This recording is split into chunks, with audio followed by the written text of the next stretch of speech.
Let's do it. Let's do it. We got a small group today, but it's okay. That's just more conversation, more opportunity for you all to get some expert help from today's speakers. So today we have Todd Featherling and then Jeremy Bashas. Bichelle. I don't know where that came from. Yes. So before we get started, just a couple of different announcements. I think a lot of you all have been to an event before, so I'm going to save the whole spiel of kind of what we do here at EC. I think there's a lot of people that are either enrolled in the program or currently a member, so happy to have you back here. Just a couple of special thank yous to our community partners, ComStasis, Metro Nashville, and we also have our growth partners. So we have Pinnacle for Banking, RJ Young for Tech, CLA for Accounting, Victor Donaldson for Legal, and Nashville Area Chamber of Commerce for Community. We also have our supporting partners. So with all of our different partners, we can't do what we do without them. Launch Tennessee. Everyone has heard of Launch Tennessee before because you all came to an event before. So once again, they specialize in connections, commercialization, and capital. So if you want to learn more of how to get involved with what they do and how they kind of bridge the gaps between all the different ECs in Tennessee, you can scan this QR code right here. They also have InvestTN. So this is that capital I was talking about. So this is an equity-based investment. It is a catalytic matching fund. If you want to learn more about it and how their regional seed fund works, you can scan that QR code. I mean, today we're talking about capital. So if you are looking towards capital at any point, this is a go-to if you are a Middle Tennessee founder. So please scan that, learn more about it, and how that could be helpful for you. Without further ado, we're going to get things kicked off. I'm going to let our speakers today introduce themselves, a little bit about them. I'm going to have some questions I'll ask, and then I'll also open up for a Q&A. And then after our panel session, we'll have the workshop. So you all have those worksheets in front of you. We will go through those, and then you'll get expert help from today's capital experts. So I'll pass it over to Todd. If you want to do I need a microphone? No, you're okay. Okay. Everybody can hear me all right? All right. Before I get started, anybody in any of the programs right now? And what is that? Take off. Kickoff, kickoff. Take off. Oh, take off. All three take off. Okay. And any healthcare? No? Okay, good. I'm just trying to help frame some context as we go through this. So I'm Todd Featherling, born and raised, grew up about 8 miles that way. From the top of the building, you can see the hill on the other side that I used to live on in Madison.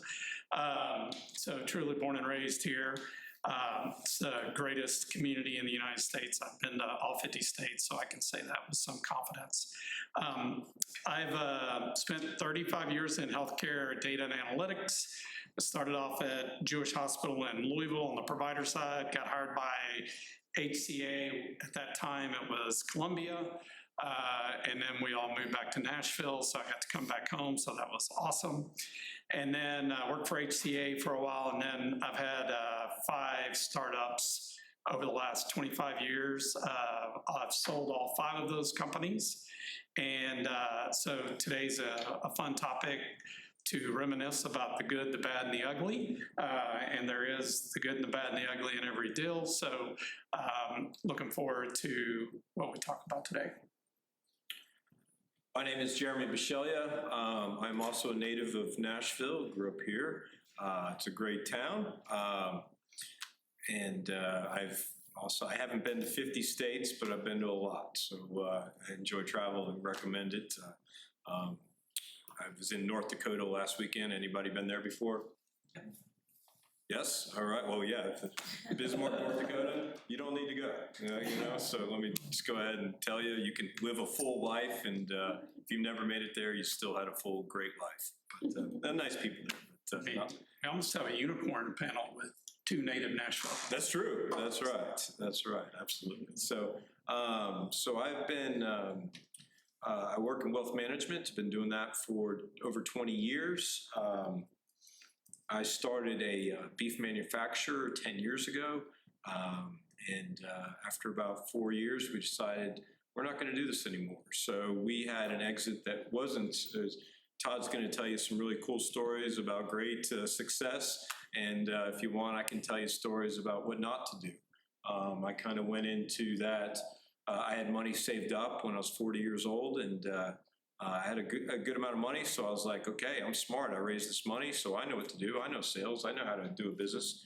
And 4 years later, we basically just shut the doors of that company. So that's, and I can go into more details of the hows and whys that happened, but I do think it's important that y'all hear that side of the story as well. So, but I did that alongside the career that I do now.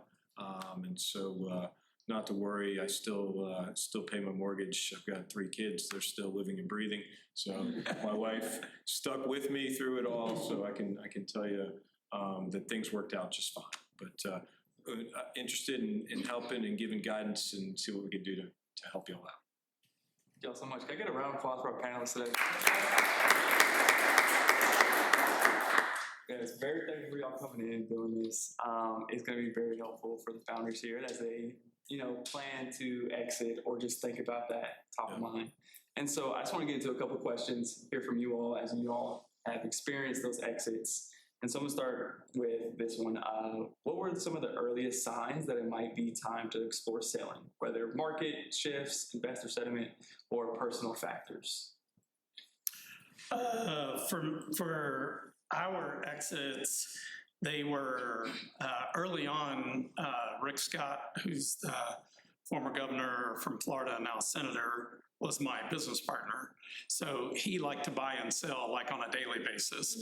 And so with the Health Network, which was kind of the first company I really scaled up and exited out of, we wound up selling to Fox and WebMD.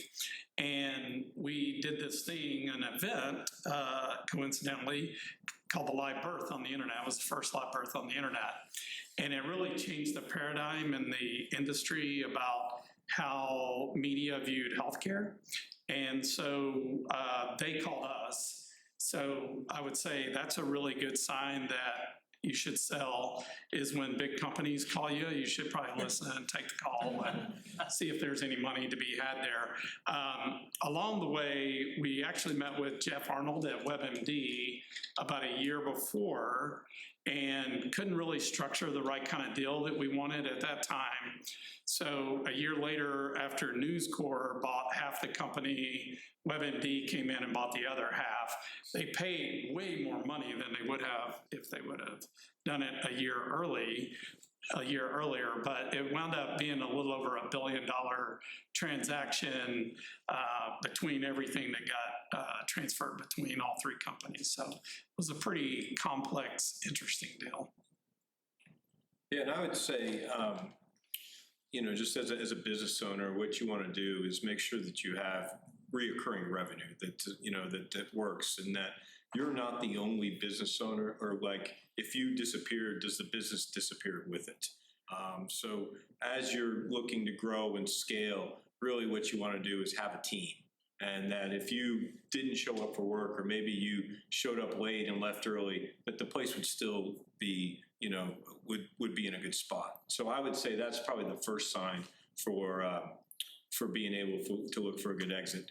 And in my case, the ultimatum was, we're going to shut the doors or you're going to lose your wife. So if that comes up to you, that's also a good sign. Maybe you make that decision. I chose close the doors, keep the wife. So it worked out well.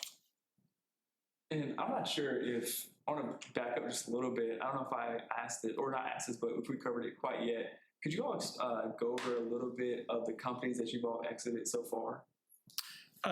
Yeah, so we had the Health Network, UCR, Codagent, which I was kind of helped get started on the Codagent side and then became a board member of that. Religent, Stratasam, Perception. All healthcare. All healthcare. I don't know anything else. So I tried to do some other things once. It didn't work out, so I gave up on that. So, and one of the things that I realized was, look, I'm a terrible employee. Like I want to work for myself. Like I want to be the boss. And so my feeling is that you all have some of that feeling yourselves. And so I thought, hey, I'm going to start a business. So the business we started was a beef manufacturer called the Southern Jerky Company. And we created jerky that was made with Yazoo beer. So I met Linus and we co-branded with him. And then we created protein bars that were made with jerky in it. So we invented some things that had never been done before.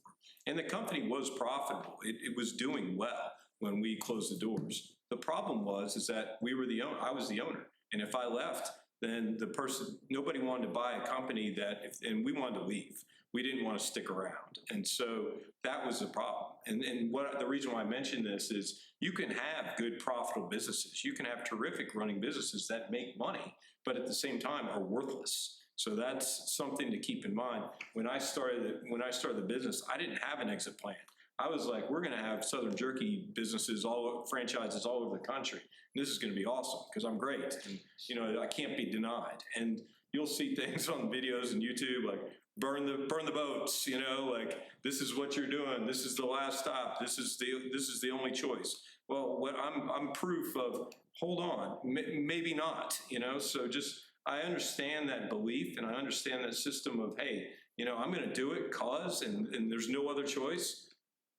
Maybe, maybe keep that in mind is maybe not. And maybe there is a time to exit where you can still do so gracefully.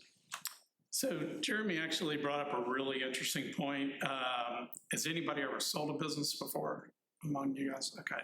So one thing that comes up a lot is how long are you going to stay and transition with the business?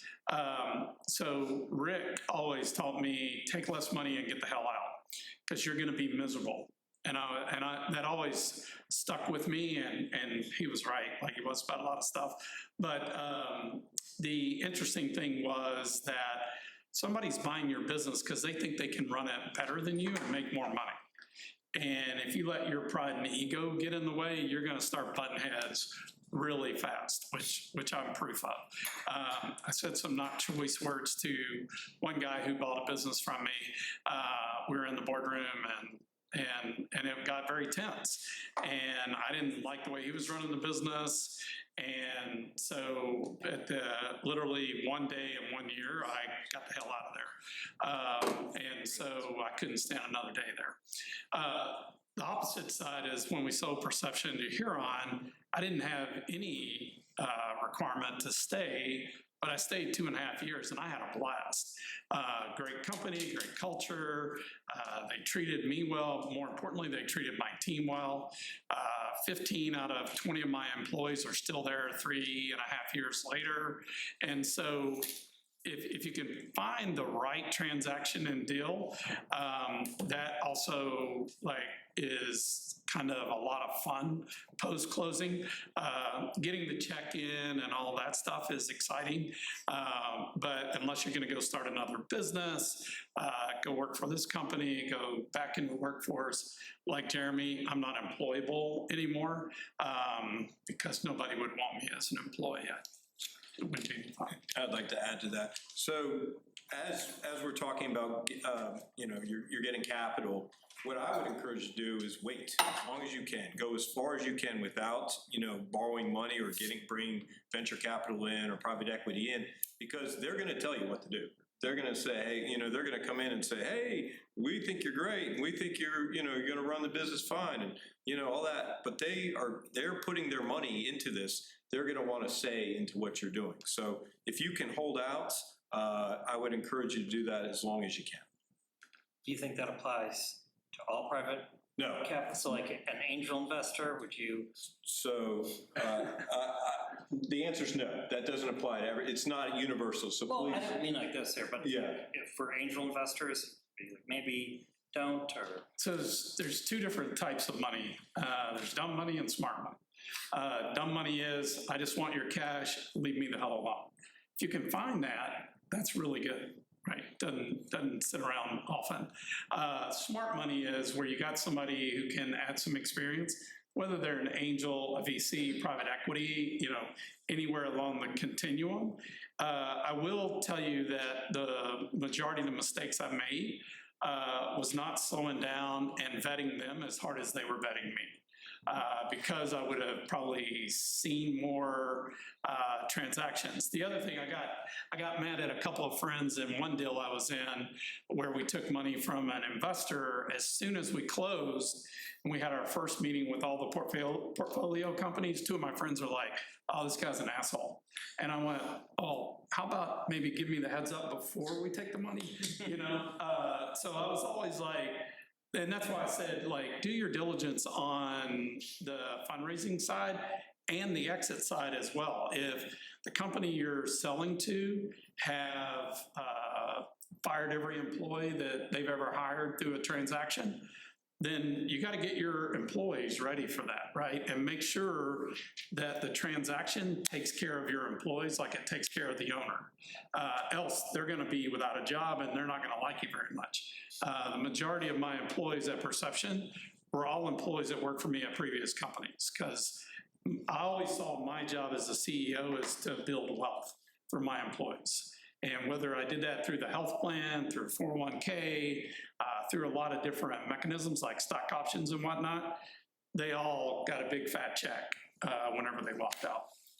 And let me to piggyback on that again, like there are people that lend that want to help your business. But you need to be amenable, and there are people that will help you grow and make connections and do things. So it's not that, if you take money from somebody, it's going to be bad. That's not true. Because I've seen transactions, I know people that are involved that have really heightened and raised the level of business that people are doing. So, but you got to be ready to say, look, they want their input as well. There's a little footnote to that, and this is for all of you guys. I've seen it firsthand. Are you coachable? And that's a really important question to ask yourself, because if you're not, don't take any money, to Jeremy's point, or wait as long as you can before you take it.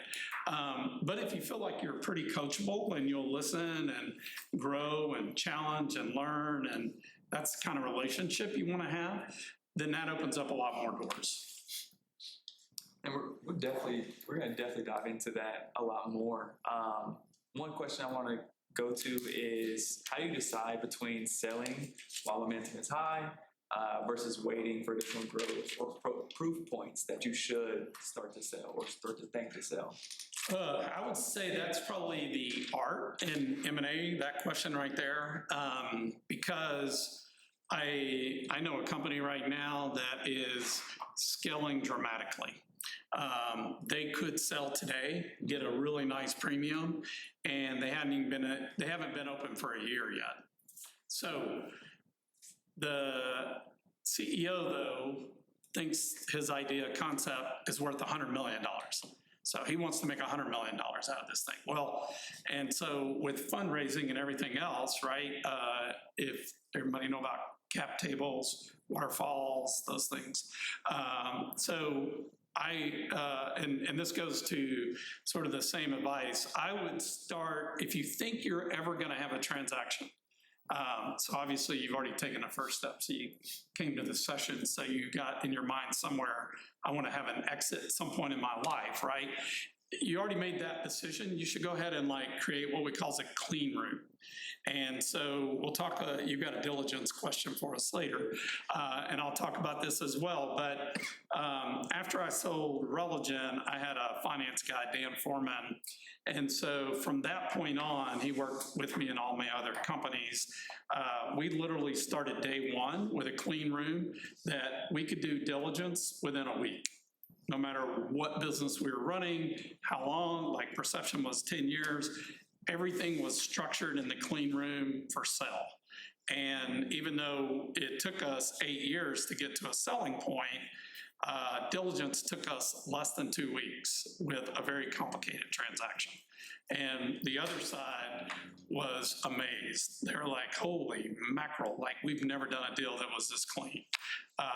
And so when we get into legal and we can talk a little bit more about healthcare and specifically, but there are a whole lot of things that you can make yourself way more attractive just being organized.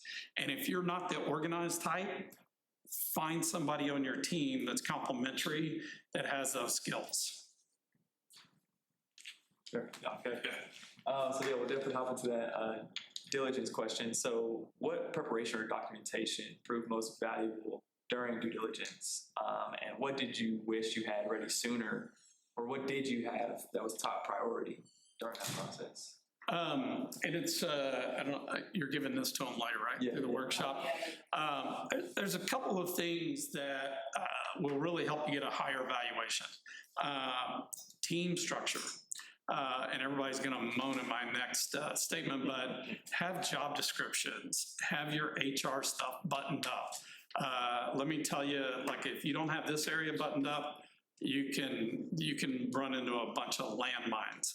Have all your customer contracts in one place. Hopefully those are templated, and so they look and sound very similar from customer to customer. Believe it or not, I've bought a couple of companies, and this was what caused me the most headache in diligence, was reading through 2,000 contracts and every one of them being different. Like, it really is a pain in the butt. One thing I didn't appreciate that I wished I would have done sooner was probably spent more money on CRM, because those exports, if done correctly, whether it's Salesforce or Azure or one of the other, Microsoft Dynamics, I think is the other one, that can become a real asset for you and really help you integrate and accelerate into the new company once you exit. So that's probably one thing I sort of didn't appreciate until the last transaction, and wound up becoming part of a positive asset for us, and got a couple extra points off of that, having a good customer list. So you mentioned the clean room. I'm an industrial and systems engineer by training, so everything's systems, and you described good to great, you know. Or you described, you know, that whole point of built to last and everything else. So that's, systems are real important. In your clean room, what kind of systems did you think about? You mentioned a couple of them: team structure, HR job descriptions, and customer contracts, templates, and a CRM that's you know, transferable and that kind of thing. Yeah, so the other nuances are board books. So board books. So what that means is every single board decision, even if you're the only person on the board, you need to document that, and you need to keep it in a rolling log. And so that's one of the first things people will ask for in diligence, and 95% of the entrepreneurs I know don't have it. And so now they're going back and recreating it, and you can tell when somebody does that versus doing it along the way. All the operating agreements, the stock options, stock plan, all of that needs to be in a organizing document format. That's another area that has to stay updated because over time those stock option agreements change. So it's important to keep your clean room updated and make sure that, you know, whether it's quarterly or annually, you're going back through your checklist on everything that would be required to have an exit. Would that include like the SOPs, the procedures, conduct of operations, that kind of thing? Yes, and once again, you will get additional value points for having those things in a way that people can consume it.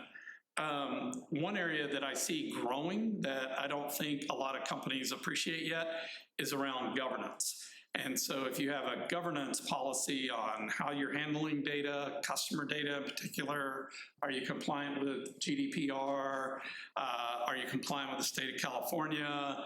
Those are two of the standards out there. That will also help you a lot.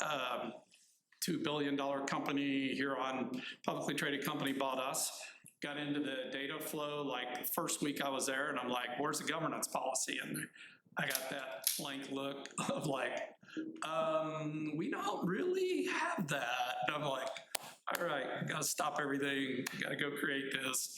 And man, it was a struggle. major struggle bus. So having governance around all your processes and especially your data, your customer data is critical. Just to add a little bit something on what you ended on previously about the CRM, that's important, you wish that you had. As a member, you do get a bunch of discounts on startup CRM tools, so check it out, just to plug that in. Louder. Yeah, so as a member, you get discounts on startup CRM tools, so like HubSpot or Zendesk, just to plug that in, Oh, gotcha. think about it. Yeah. So those types of like operational plans, SOP, governance policies, stock plans, even though we just talked about how trying to wait as long as you can before VC funding, would that obviously help as it relates to actual funding as well, having those in place? Absolutely. Everything you have for your exit will help you on raising funds.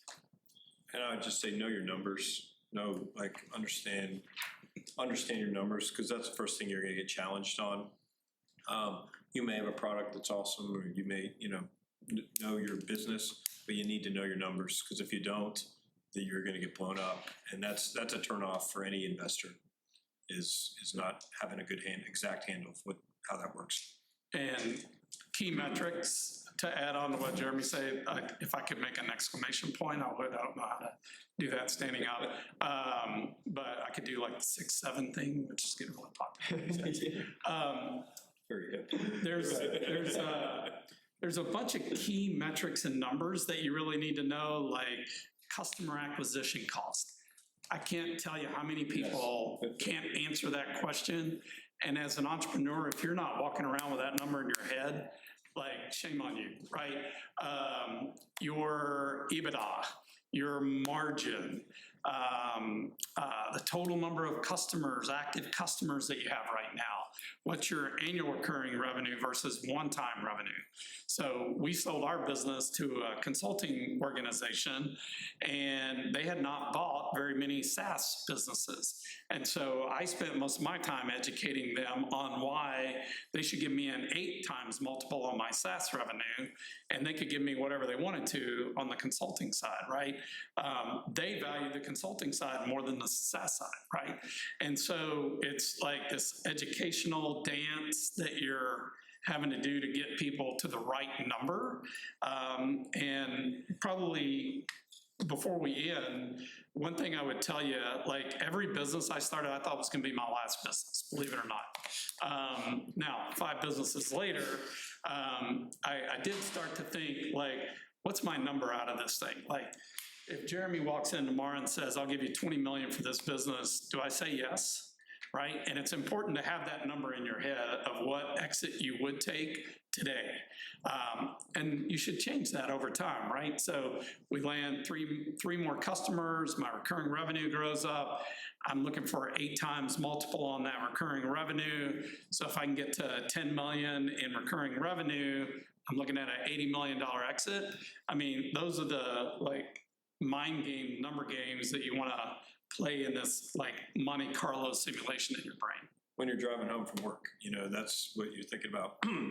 Does everybody know what EBITDA is? Earnings before interest tax. SaaS. I don't know the level of sophistication here. So okay. You guys get a refresher, just why not?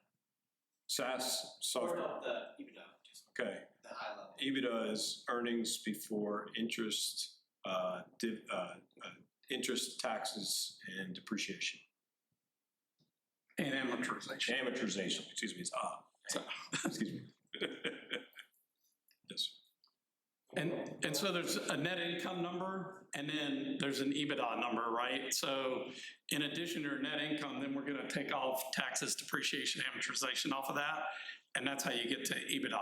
You're gonna see EBITDA in all of your publicly traded company documents, S1s, K1s, all that stuff. And that's why that number is so important, especially if you're selling to a publicly traded company and they're trading at what, 14, 18 times multiple of EBITDA. Then when you ask for 14, 18 times multiple of your EBITDA, they're gonna be okay with that, right? Because that's what you're selling it to. Ask a question. Transitory. You remember, oh, sorry. Please go ahead. No, please. I've actually thought about extensively about this question about what would happen if Charles Schwab walked in and offered me 150 million. I've always struggled with that notion of giving it up in its entirety. How often do companies offer schmuck insurance? Schmuck insurance, Schmuck insurance, like, where they take 95% of your company, but you retain 5%. I had that out of 1 out of 5 deals, so I guess my percentage was 20%. It didn't work out for me as well as the earnouts did. I like it better when somebody says, well, if you'll go do 20 million in revenue instead of 5 million, we'll pay you so much more. And I'm like, hell yeah, sign me up, let's go, right? Because I'm looking at their sales channels. Like I said, I did a lot of my diligence before I sold, and so felt pretty confident on those kind of earnouts and whatnot. You know, I'll tell you an interesting story along the way about angels here in Nashville. So when we started one company, I went out and got 3 friends to give me 15,000 each. Right, I put in 15,000 myself. 9 months later, we had a funding round, and the funder wanted to take out all the angels.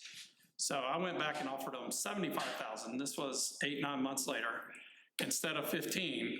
And to your point, none of them wanted out because they were like, "Oh, we want to ride this." And I'm like, "You're going to get diluted so bad that your shares aren't going to be worth jack." And one person took me up. They sold their shares. He went and started another business, did really well. The other 2 held on, got diluted, and didn't get as much money out. So in the Valley, it works differently than it does here. People are wanting churn. They want to put money in a deal, get a return in 6 months to a year, go fund the next thing, the next thing, the next thing, right? But here, man, we're all so like focused that we're the only people in the world with this idea, and nobody else has ever thought of this, and so I want to hang on as long as I can. So, and you'd like to think that every business you start is going to be a unicorn. Some of them are, some of them aren't. You know, I've had good ideas, I've had bad ideas. Sort of like Jeremy's talking about, you know, there's sometimes that, you know, you just need to walk away from your company and let it die. And those are really hard decisions. One of my investors and some of the, we're doing real estate, but she lost everything because she took a percentage of her company she got out of right before COVID. The companies all went under.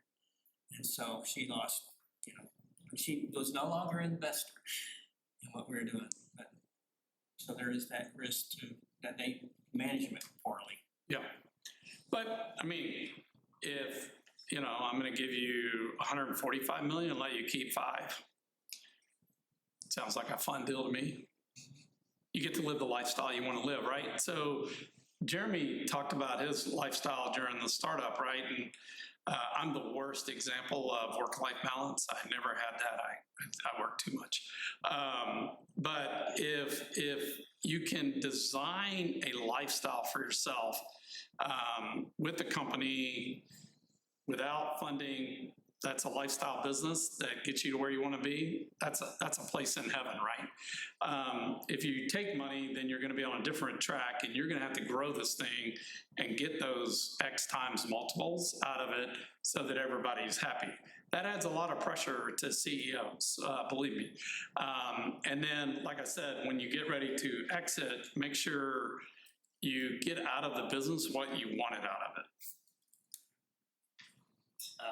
You're mentioning knowing your numbers. How do you approach it if you've got kind of a typical number that's not necessarily super applicable to you? So for me, it's CAC.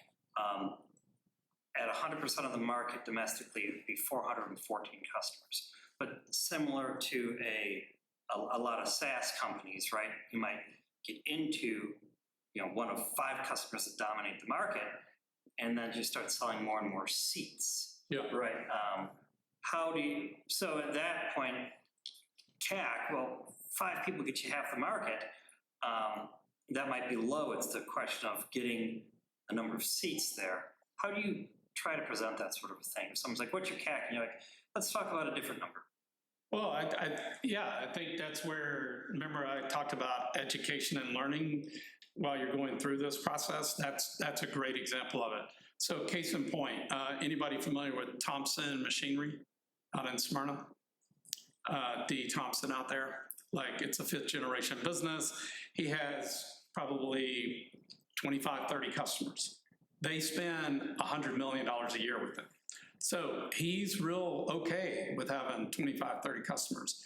Now, what he's done, and maybe one of the things you might think about is, are there services off of that business that you could sell so that you could start growing that SaaS side even faster? Those would be the things I'd be trying to think about to get you kind of back into a paradigm that people could put into their models and digest.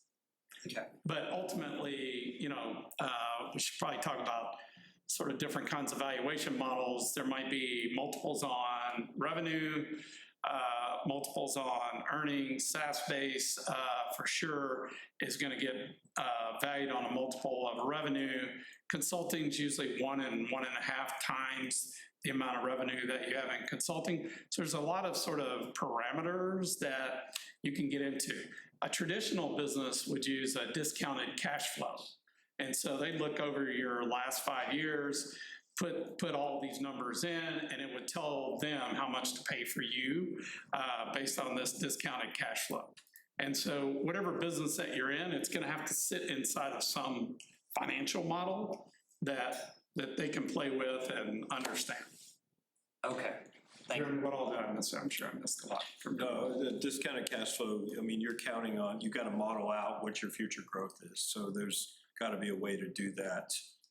But, it depends on it also depends on the industry that you're in and what kind of multiple that you're going to get. Todd mentioned 8 times. 8 times pretty good. If you can get 8 times, revenue, you're living a high life. So, it depends on what you do, what your industry is, business you run. Well, and there's also tons of mentoring resources here. There's probably a mentor that knows your side of that business like nobody else in town.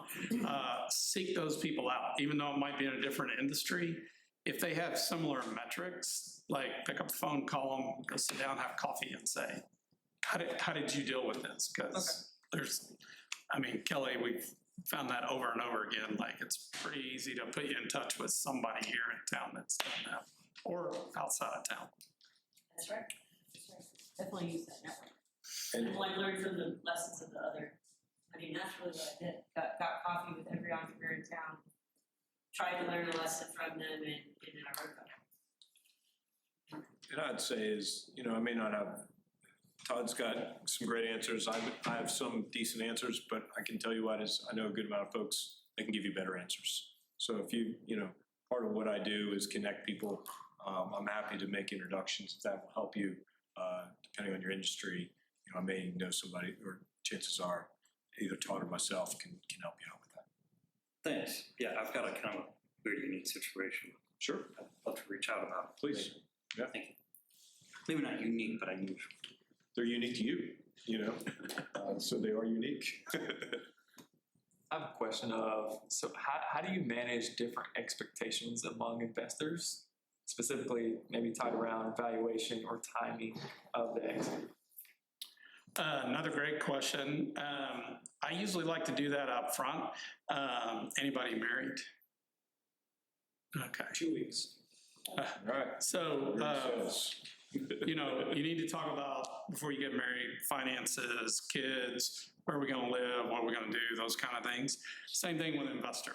What's your time horizon? So most VCs are 7 to 10 years. They're looking for an exit in 7 to 10 years. Angels are 6 months to a year. Private equity, as soon as they can get stuff fixed, they're going to sell you. And so getting all of those questions answered up front also helps you when stuff gets tough and you have that uncomfortable conversation with an investor like, I'm done, I'm tired, I'm ready to get out. And the investor's like, well, I was planning on you being here for 7 years.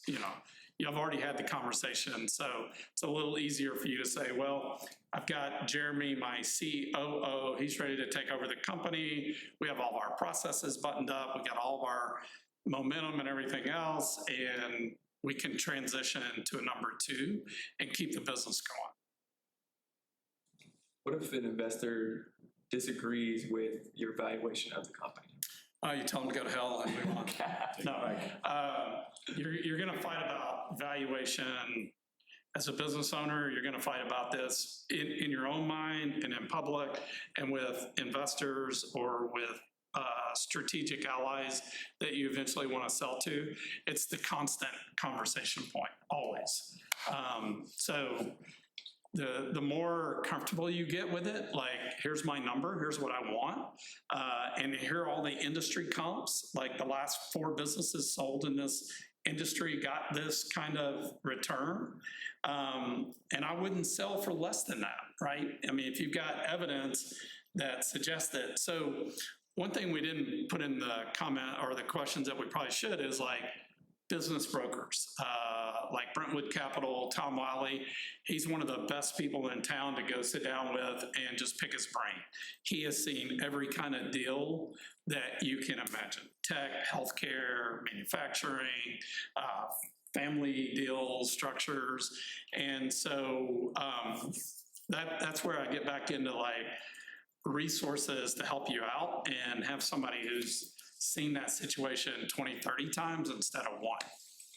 It depends on who the lender is. So like if you're like a business broker is going to be different than venture capital. And then something we haven't talked about, which I think is super cool, are things called ESOPs. Now you need to have like revenue that's pretty steady, but and it's reoccurring revenue that works. But ESOPs prevent you from having to go to lender, to venture capital. What you do is you keep the business yourself. You sell stock to your own employees. And if anybody's here heard of Publix before, I will go past 6 Krogers to get to Publix. And because Publix is the largest ESOP in the country. And what that means is the managers of those companies, they are owners of that Publix. So if you talk to the manager, the assistant manager, I'll tell you a quick story. My wife wanted Miller High Life beer, so I'm standing in front of the thing. The guy walks up to me and says, "What you look?" He wasn't even the manager. Assistant manager walks up to me and says, "What are you looking for?" I said, "Miller High Life." And he's like, "Really?" And I said, "Champagne and beers." So we're looking at it and we can't find it. He goes in the back, goes back there and looks. He's looking around for 10 minutes. Comes back and says, "Man, I can't find it." I said, "You know what? It's no problem." The fact that he took the time to do that. And I asked him, "How's the ESOP?" And he's like, "Man, it's beautiful."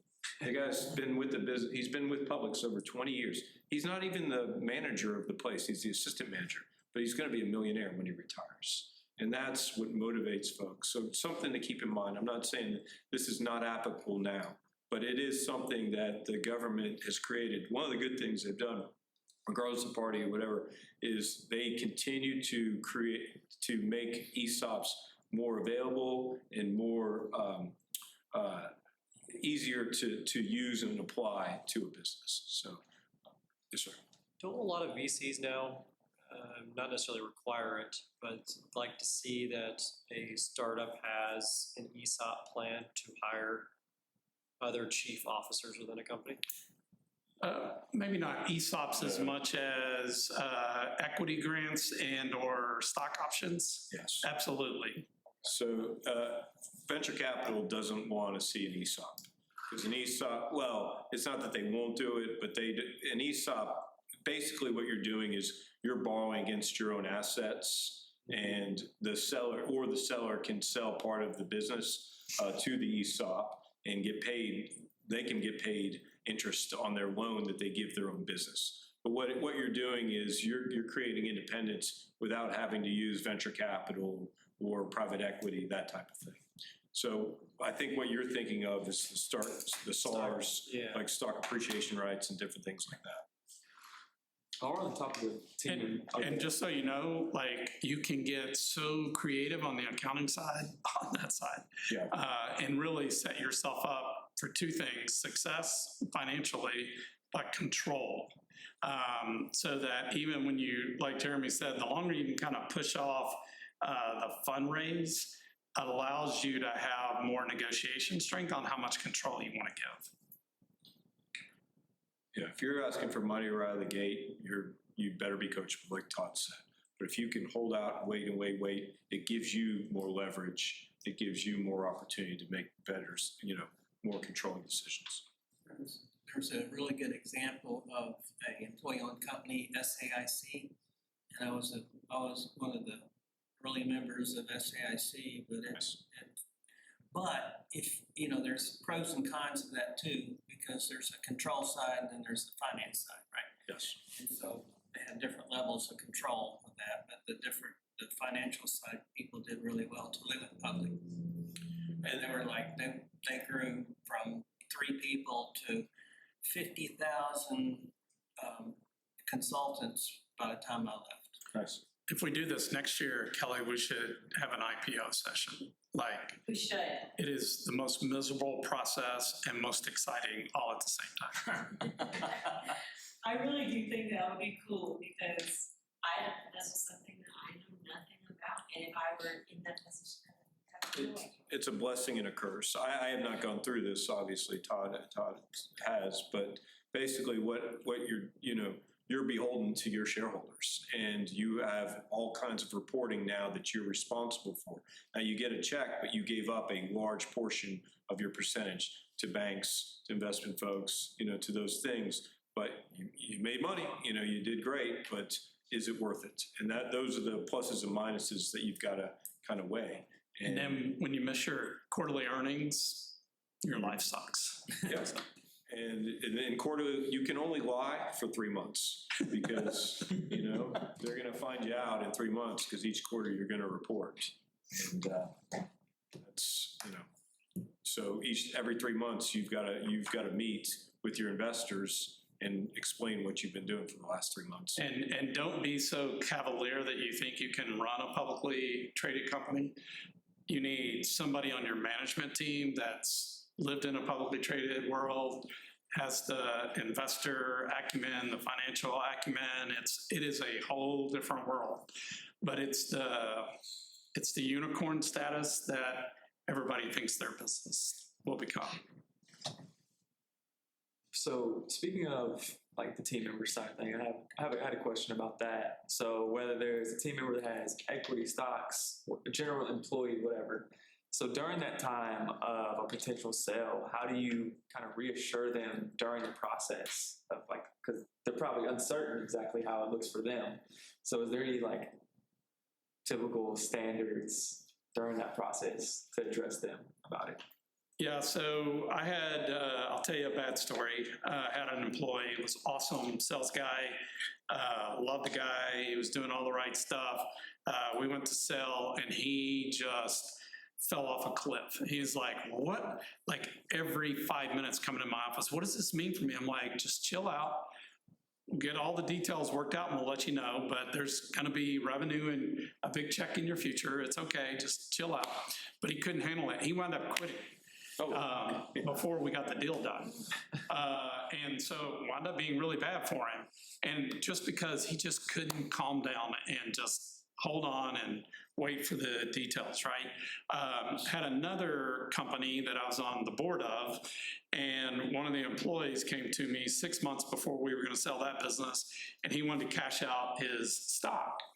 And I was like, dude, we're gonna sell this company in 6 months. You need to just chill out and wait. He goes, I need cash now. I said, fine. So I bought his stock from him.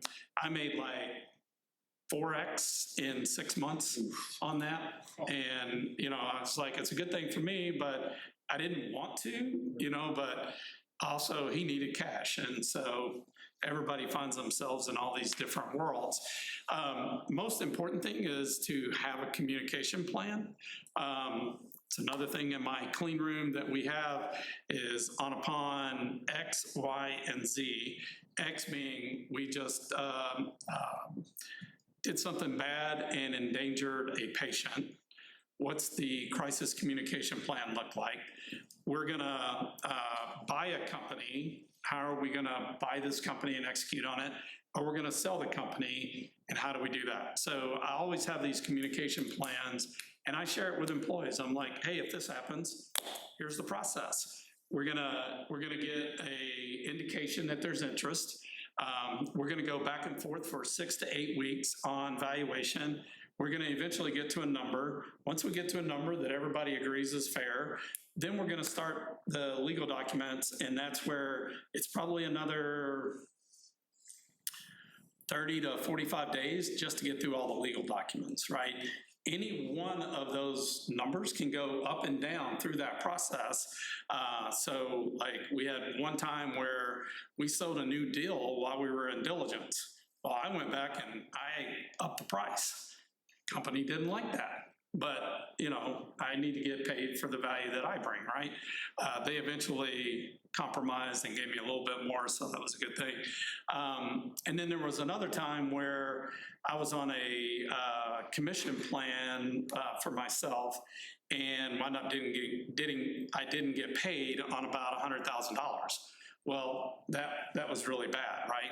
And so like I should have protected myself more from a legal document perspective as the CEO and the things that I was doing versus what the company thought was going on inside the business. Yeah, a question on what you just said, I'm sorry. Please. So communication plan, you said XYZ, I wrote down good, bad, and ugly.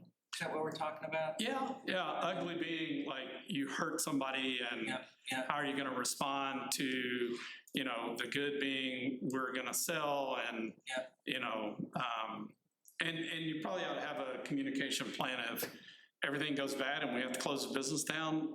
Let me tell you, selling business is a really sexy part. Closing down a business, even after you've sold it, like the last business, it took us a year to get that whole business shut down from all the tax reporting and everything else. From the time we closed with them to the time we closed the business was almost exactly a year. And everybody always forgets in the deal process, put a chunk of money for you, your CFO, your COO, whoever's gonna do this work, because they need to get paid to close the business down. Even a good business just takes forever to close it down. It's way easier to start a business than to close a business. And follow up, so the channels probably in that communication plan and the who and the what and things like Yep. that, right? And so the other question was, you know, every life cycle is upside down bathtub curve. Unless you put energy in it, then you just keep making changes, stack those bathtub. Bifurcation, right? So at what point of that bathtub curve, you know, are you looking to get out, right? I'm assuming I think you gave an example of the company that was in growth. It'd be a good time to sell, but a bad time sells when it's dying out, I guess, right? On the end of the bathtub. So there's two types of sales. There's asset sales and there's stock sales. When somebody goes to purchase you, they would prefer to buy an asset sale because they can depreciate those assets. They get tax advantages from doing that. You want to do a stock sale if possible because you're going to get capital gains, you know, and that's more tax advantaged if you're for you. So that's something to keep in mind. Also keep in mind the person that you're buying your business, if it's a company, generally going to be a way better negotiator than you because they've done these transactions hundreds of times. So it would help to hire somebody that knows what they're doing. It's worth the money to do something like that. So 2 things to add on to that. There's a thing that's pretty popular on the West Coast right now, and that's where Google buys an entire company. They don't want any of the assets, the product, or anything. They only want the management and the programming talent. And so you structure it like a stock sale, but know that all your stuff is getting put on ice day one. So you got to be okay with that as a founder. Sometimes we're not. We have a hard time giving up on our babies that we create, right? The second thing I wanted to mention that I had about $400,000 pain that I had to fill out of this was once you start a company as an LLC or a C Corp, S Corp, don't change horses midstream. And the reason why is the clock starts all over again. So if I start an LLC, I hold that LLC for, I think it's 5 years, it might be 7 years, between 5 and 7 years. If I sell that as a small business, I will pay very limited taxes on that. All right, and like, that's really important. To Jeremy's point, if I sell it as an asset, I'm gonna pay higher capital gains on it. If I sell it as a stock transaction, I will pay almost no transactional tax on that. And so if you change the type of the structure within that, the clock starts over again. But you should be aware of this from a tax planning perspective, because it can be a whole bunch of money to you as the founder. And it's it's 5106, I can't remember all the tax code, unfortunately. Can I go back to something you're saying? You keep talking about a clean room. Yeah, A clean room, which Oh, yeah. I originally thought I kind of had the concept of what you're saying, but not, so it's basically a Google Doc that at the point you start to do diligence, you're gonna take and share those Google Docs with the third party who's buying or investing in you. And so they'll go through all your documents, there's a checklist basically. I'll talk to Dan and see if he'll let me borrow his checklist and I can send it to all you guys. But everything on this checklist is what you're gonna have to share eventually, either to raise money or sell the company. And I don't know who started the clean room thing, but it's been around since I started business in the 90s. And like every hospital we bought at HCA, we set up a clean room day one, put all the documents in there, everything got checked off, we went through our checklist. And so when we bought hospitals at HCA, day one when we closed, their financials rolled into our systems, day one. And so all that diligence had to be done up front. So let me tell you, you probably didn't start your business to do documents and compliance and all this kind of stuff. So maybe you consider hiring somebody that's good at this type of stuff, because again, you've probably created a product that you think's great, or you have a service that's, better than others. Good for you. But you didn't think about, well, I also am great at compliance, and because that's something that you do need to keep in mind. And if you're not the best at it, there are a lot of services and a lot of companies that do these things that you can hire that will help. And a lot of these people are sponsors or vendors or whomever that the Entrepreneur Center uses. And so I also think, hey, I know when I started the business, I didn't want to look for, hey, I didn't want to pay a payroll person. I'll do it myself. I didn't want to do an HR thing. I'll do it myself. I hear you. Like, I'm with you. But eventually, as you get down, down your road, these are some folks that'll be worth your time and money. The other thing is time. You only have a finite amount of time. I know I was like, I'll just work harder. That was always what I did. I just worked harder. I had my job that I do now that was 40 hours a week. Did my other beef manufacturer for 60 hours a week because we were traveling somewhere every weekend because we had bills we had to pay. And I was in a different town every weekend because we just showed up, put up a tent. I kind of felt like we were a rock band. We put up our tent, we just rocked, and we sold and made it happen. At some point, you want to look at some of these vendors who are here. And LBMC and Baker both do this every day. And LBMC is accounting, Baker's the attorneys. And so those people are great. And so how would you guide a business owner understanding how valuation, tax implications, and personal wealth planning intersect during an exit? And what's maybe some advice that you would give to think about that when they do meet that crossroad? Probably the same advice we just had is when I start a business, I always have a great attorney and a great accountant. I want them to stay with me through the exit of that business because they have all the history, right? And so those are the two key people you're going to be in contact with every single day while you're going through diligence.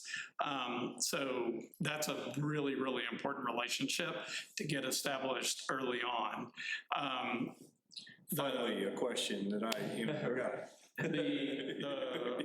You should also, as a business owner, when you start, I would say, when your business gets more than 5 million in revenue, you should call Jeremy and start on understanding personal wealth implications of an exit. And what are you going to do if those things come about and how they happen? And a lot of people aren't prepared to have $10 million sitting in their bank account. And if you haven't thought about it, like, it starts to get pretty weighty on a lot of people if they don't have that financial acumen. Yeah, and it helps is the first thing we ask people is, okay, you got 10 million or you're gonna get 10 millions from this exit, good for you. What are you gonna do with your time? You know, how are you gonna spend your time? Because you've now put all of this time into this business. This is who you are. This is, you know, this is your identity. And then when that's gone, what are you doing with yourself? How are you spending your time? And there are awesome things. Todd's done some really cool things. Like he's given guidance to other business owners and he's invested and he's done stuff. Well, great, okay. And then putting together a plan how to do that. But if just, hey, I'm gonna play golf or I'm gonna do this, I've seen people, their lifestyles, you know, decrease dramatically because they've lost their identity. They didn't have a reason to get up in the morning. And so I know you're not there right now, but at some point be thinking about that exit. And you know what, $10 million in the bank is awesome. It's cool, great. But what are you gonna do? What are you gonna do with it? What are you gonna do? Are you still gonna hang out with your friends? Are you still, you know, are you gonna, let's say you buy a new sports car, cool. Is that making you happy? Is that okay? You know, those type of things. Those are things you need to kind of consider before you get that check. So I'm reminded of something along the same lines that happened outside of the Next Awards the other night, right before I ran into Clark. I was talking to Saurabh, and it's funny, like 10 years ago, he came up and goes, "What's your number?" And I go, "I think it's probably 40 million. Like, if I have $40 million, like I could give away a bunch of money. I could do a lot of stuff that I've always wanted to do." And he goes, "That same number is the same number like the last 10 people I've asked was," right? And so there is like this generational wealth thing that somewhere in your world is a number that is going to change your life. And to Jeremy's point, Ed, my attorney, asked me 4 questions when I was ready to retire. Do you have enough? Like, do you have enough money? Have you had enough? Like, you're sick of business, which I was. Do you have somebody to spend it with? So I've been married to my wife 30 years now. Hopefully she's gonna stick with me for a little while longer. And then, what are you gonna do? And so for me, I wanted to write books, literally finished 1 book today and got it to the printer this morning. Babies, like businesses are like books, man. Like it is painful process in about 9 to 10 months. So Romance novel? yeah, not a romance. That's awesome. Told you I don't know anything except healthcare technology. So if I start writing about anything other than healthcare technology, just put fraud across the front. So, What about founder liquidity, even prior to exit? Obviously, you can go the line of credit route, which I've always been curious about, again, from the financial background of, okay, you have, at least what you see on social media is folks taking their lines of credit and going out and buying the depreciating assets, the cars, et cetera. Obviously, if the business goes south, then they don't have the ability to therefore pay for that interest, those points. How do you appropriately, without implicating a bunch of taxes, how do you appropriately fund your lifestyle without creating more of a issue potentially down the road? So one situation I had that we pulled that off really well, and I would say almost eloquently, was kind of a trickle stock buyback program for the company. So people had shares became vested, and people needed cash to fund their lifestyle. And so they sold their stock back to the company. The company then got basically a little richer. The person got the cash that they needed. And it also got timed in a way where they minimized their tax impact. Once again, get a good accountant, make sure you don't do anything that's going to get you in trouble with the IRS. That is 0 amounts of fun, which I can attest to. And so there are some really creative ways to do that. I think for some reason, like everybody thinks it's easy to get a line of credit. It may be the hardest thing I ever had to do in business. And I had cash, and I had growing cash, and I couldn't get people to do things Like, I had to go to one bank, I was like, just factor my AR. I'm just asking for like $200,000, so I don't have to keep all this cash in a certain place. I can start investing it. Or I was trying to buy some other companies, and it was just really, really difficult to get a line of credit. Like, I don't know why, but Big or small banks, was it primarily? these are big banks. Like, yeah, like they have lots of cash. So, and I wasn't asking for a whole lot. And I had assets way more than what I was asking for. Banks are happy to give you an umbrella in the sunshine.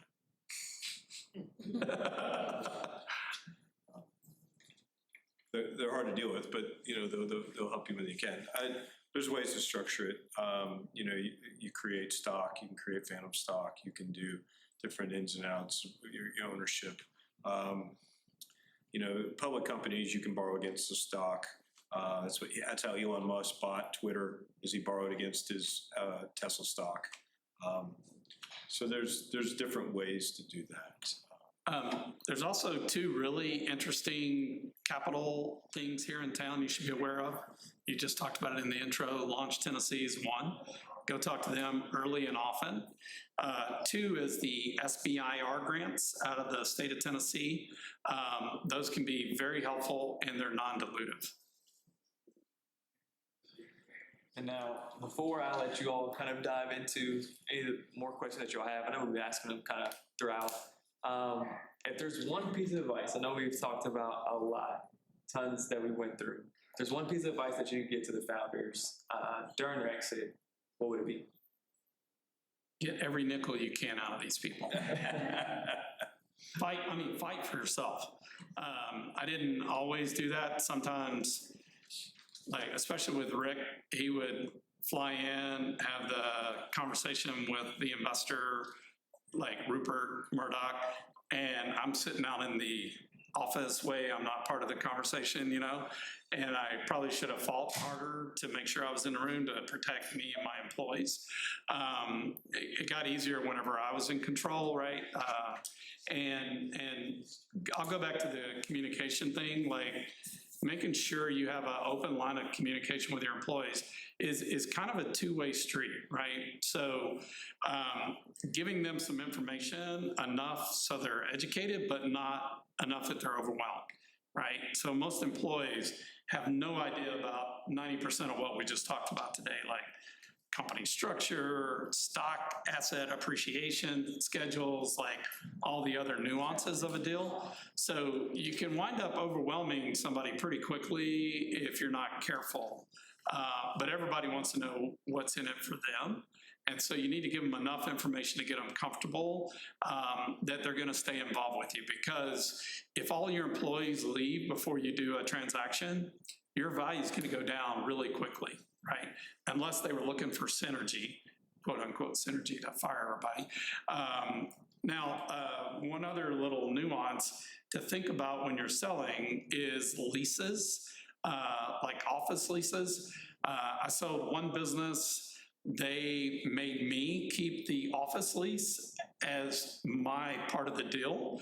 And so it was up to me to sell that lease to somebody else. Fortunately, it only took like 2 days, but I was on the hook for like $120,000 if I didn't get that lease taken care of. And so you can. This is tough. Like, if they're already buying business, that's just surprising to me, I guess. Oh man, I've seen it all. They are the best negotiators, the buyers. Yeah. I'll tell you another great story where a bank did help out, Pinnacle. That's why I'm going to be loyal to them till I die. Kevin Marchetti, New York, the city of New York sent us a purchase order for $675,000, but everything had to be delivered at Moshe's warehouse in Queens by June 30th, which meant I had to go print it, get it ready, and ship it, and I needed $125,000 like the next day. So I called Kevin, I'm like, hey, I got a purchase order, I just need this for 45 days. He goes, check's at the bank, just tell me when you need to pick it up. And I'm like, hallelujah, right? My wife, scared to death because mortgage the house and everything else. And she was very happy when the checks came in from New York City. She was just walking through my office and they sent like 10 checks, which was a funny story, so. I'd say have the exit, have a plan for your exit. I would say that you're gonna meet people on this journey that you're gonna like and trust, and it's not gonna work out. This is a tough, any business that you're in, but any business that you start off, it's gonna be tough, and you just gotta be ready for that. I mean, things are gonna, people that you think are gonna stay with you are not. People that you think are definitely gonna leave you are gonna stay. Some of the greatest employees are gonna leave you, some of the worst won't leave. That's gonna happen. And then, but have an exit plan in mind, what you're gonna do with your time, how you're gonna spend your time, Money is awesome and it's gonna be great and it's gonna, I don't think it brings you happiness. I do think it brings you freedom. So it's freedom to how you choose to spend your time and how to help people. So there's, think through that. If you're looking to do a sale, that means that you are successful. That means that you are creating revenue. That means that you should bring in people that are good at what they do. And it means that you should engage with folks here like Todd and say, hey, I got a business, we're doing great, and we're looking to sell. What did you do? Talk to him, he did it. Now, I'd also say I had a business and you know what? We didn't sell, we didn't make a lot of money, but I don't see that as a failure. I don't look at, and you may look at you, when I told you that, you may be like, what a dork, or this guy sucks, but I don't look at it like that. I look at it as, it was a learning experience. It was a great experience. And so I would encourage you, hey, you're gonna make some missteps, learn from it and keep moving. And things will work out. Well, and so going beyond like a board of directors, find a mentor and advisor. So Clayton McWhorter helped me multiple times, Rick Scott, I'm trying to think of some of the other, Ralph Schultz from the chamber. Yep. Like I had like questions I couldn't answer along the way. And man, I did not have sense of pride. I'm like, hey, I don't know what I'm doing. I need help, right? And they're like, oh, well, this is easy, Todd. Do this, this, and this. I'm like, awesome, thank you. Like they were my modern day Chat GPT, right? You guys are so blessed to live in the age and run a business right now because the resources of the world are there for you. Like if you're not using them, like shame on all of us. So. What was the bottleneck with Southern Jerky? Yeah, that's a great question. So we created jerky that people loved. It was great. It was great food. But the problem was the jerky was too moist and it would expire within 2 months. The problem, so that created the issue of we weren't able to go on shelves at grocery stores and we weren't willing to change our recipes. A lot of people are like, well, just change the recipe. I'm like, oh, well, you have to go to the FDA, you have to go to the USDA, you have to get reprinting. It's gonna cost you 10 grand to change one ingredient if you wanted to. And we just felt like we could push through without having to go to those stores. We could sell online. We could have done a better job like doing TikTok and things like those type of videos. Like if we did that, probably we could, because showing how we made it and showing the recipes and how we did it, I think there was more potential. It was awesome jerky. It really was. I mean, but it was moist and it wasn't like jerky that you just buy at the grocery store that can sit there for 6 or 12 months. So there was a flavor and taste to it. Yeah, it was. And so the granola bars, we invented, they had craisins in them. It was oatmeal bars with craisins and jerky in them. We couldn't sell them fast enough. I mean, we're like, they flew off the shelves. And so there's part of me that's like, dude, I could do this again and it could rock, You can see how exciting it is. I know it could, but there's just that ship has sailed.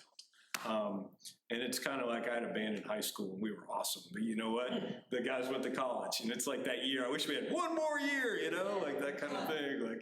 But it's, it's the girl that got away. It was one of those things in life and it's like, you know what? That's the way it was, but that wasn't meant to be. So I've moved on. I've got a great career, great life. I get to help cool people and do stuff. So it's okay. It works out.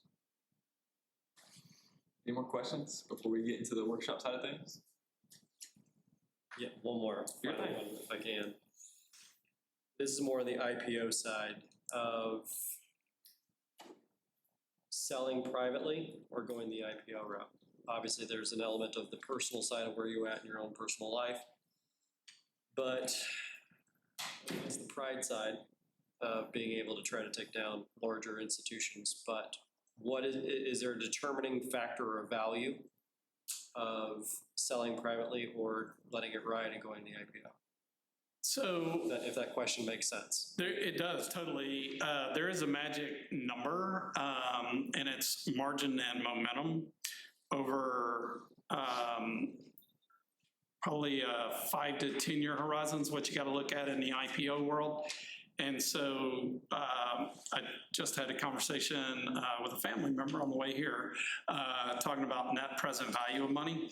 And so I'm like, well, if I gave you $4 million today, what do you think the net present value of that is in 10 years? They were way wrong. And I'm like, well, so like, you've got to do the math behind this stuff. Once again, you're going to have to go look at the industry comps before you think about an IPO. What are the industry averages that you're looking at, and can you obtain those from a margin and momentum perspective? If you can, then you're going to be on a track to get ready to go IPO. Problem is when you start going IPO, like you're talking about people coming out of the woodwork wanting to buy you. Like when you do the road shows and all of those things, like the amount of attention you're gonna get as a CEO, you're not gonna have any time to run the business at all. You're gonna be 100% in fundraising mode. For 6 months. At least, I would say it's base. 9 or 12, Yeah. 12 months a year. So why do you want to sell? That is an underlying question that I have not solved. So again, it goes back, I know I mentioned ESOPs, like if you want to stay with the business, that's a way to retain control of the business. So if you want a check, you can get a check. If you want to maintain your culture of your business, that's a way to do that. So if those things, you look like a young guy to me. It's like if you want to stay in the business, but you'd like to get a check, there are ways to still control the business, still keep a company culture, and still maintain control. Because if you're selling, you sell private, you sell public, doesn't matter, you're not the boss anymore. You may be the boss, you may be the CEO, you may put yourself on the board and all that, you're still not the boss. Your investors are the boss, and you have to report to them. All right, we're gonna hop into the workshop. But before we do so, I'll have Kelly kind of explain what this will look like and the help that you can get as you go through that worksheet. Okay, you all, so we got small groups there, it's actually pretty good. I want everybody to, in groups of 2, so maybe you just come over to this group over here. That way each of you have 3 at the table.